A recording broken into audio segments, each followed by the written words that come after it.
আপনাদের আজকে একটা নতুন রেসিপি বিউলির ডাল রান্না করে দেখাবো।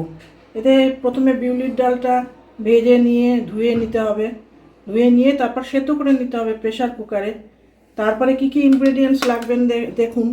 ফোড়নে লাগবে একটু মৌরি, একটু শুকনো লঙ্কা, একটুখানি তেজপাতা, ফোড়ন দেব। তেল লাগবে সর্ষের তেল, প্রথমে কড়াতে সর্ষের তেল দিতে হবে, তারপরে ফোড়নগুলো দিতে হবে একে একে, তেজপাতা, একটু মৌরি আর একটুখানি শুকনো লঙ্কা। তারপরে দিতে হবে একটু মৌরি বেটে রেখেছি, মৌরি বেটে ধুয়ে রেখেছি, সেই মৌরি দিতে হবে, মৌরির বাটা।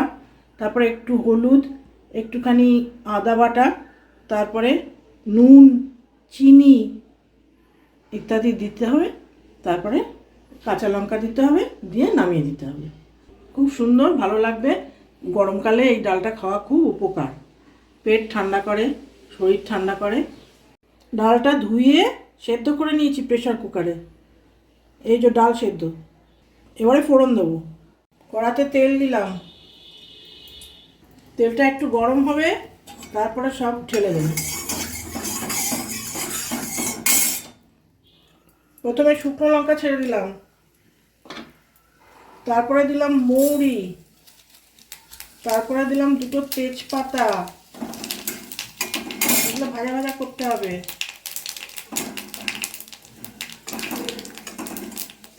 একটু পোড়া পোড়া হলে তখন ডালটাকে ঢেলে দেবো, মানে পোড়া পোড়া মানে ভাজা ভাজা হলে। এবার ফোড়নটা হয়ে গেছে, এবার ডালটাকে ঢেলে দিলাম।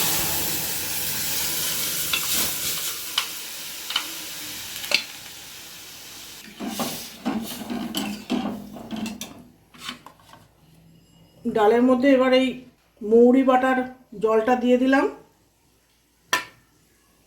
এবার আদা বাটাটা দিয়ে দিলাম, এবার হলুদটা দিয়ে দিলাম, এবার নুন আর চিনি, এই যে লবণ, এই যে চিনি, সব ঢেলে দিলাম। এবার কাঁচা লঙ্কাগুলো ছেড়ে দিলাম, দুটো, ব্যাস।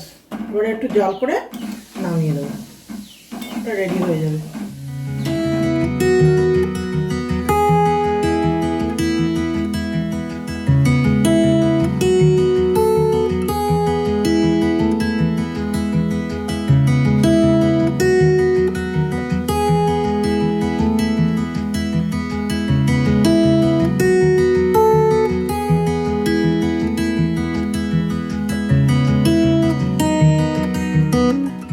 বিউলির ডাল রেডি হয়ে গেছে।